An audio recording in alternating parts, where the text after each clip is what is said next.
Guys, कल के दिन हमें वोडाफोन आइडिया के शेयर में बहुत बड़ा ब्रेकआउट देखने को मिला था, लेकिन आज के दिन हमें करेक्शन देखने को मिल रही है। प्रॉफिट बुकिंग की जा रही है यहाँ पर। और इसी बीच कंपनी के एमडी द्वारा एक बहुत बड़ी अनाउंसमेंट की गई है, और इस अनाउंसमेंट का क्या असर स्टॉक के प्राइस पर पड़ने वाला है, और साथ ही क्या यहाँ पर हमें फ्रेश पोजीशन बनानी चाहिए, कैसा यहाँ पर टारगेट हमें अज्यूम करके चलना चाहिए, आज की वीडियो में हम यही जानेंगे। उससे पहले जानते हैं वो कौन सी बड़ी अनाउंसमेंट है जो कंपनी के सीईओ द्वारा की गई है। Vodafone Idea on Wednesday said it will announce a fundraise shortly as the company, which has got a fresh lease of life following a bailout package extended by government, has received huge interest from investors, especially international fund।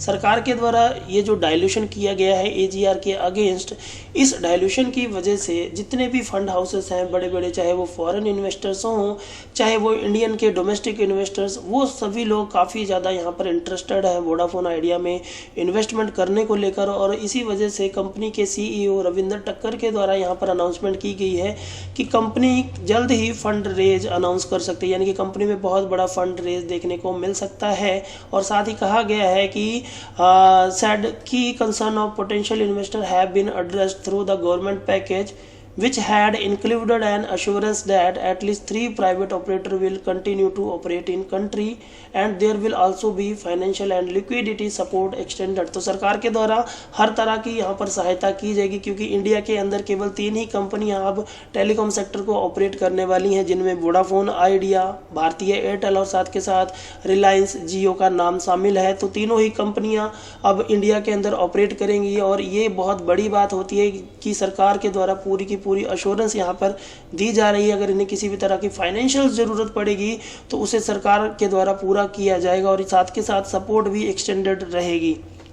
दोस्तों, जैसा कि आप सभी को पता है कि company ने अपने एजीआर के ड्यूज को चुकाने के लिए सरकार को वोडाफोन आइडिया में हिस्सेदारी दी है। और इसी बात पर कंपनी के सीईओ ने कहा कि I believe it was a positive sign for investors. This process is positive for fundraise and investors feedback. I hope to be back shortly to announce the fundraise process, Tucker said a day after Vodafone Idea decided to offer the government a 35.8% equity in the company in dilution of the estimate of rupees 16,000 crore interest payment it has to make for a 4-year moratorium on spectrum and AGR charges. तो AGR के charges जो कि 16,000 करोड़ बनते थे, इसे चुकता करने के लिए कंपनी ने सरकार को 35.80% का हिस्सेदारी देने की बात यहाँ पर कही है। और इस हिस्सेदारी देने की वजह से ही जितने भी बड़े बड़े इन्वेस्टर्स हैं वो लोग यहाँ पर अट्रैक्ट हो रहे हैं।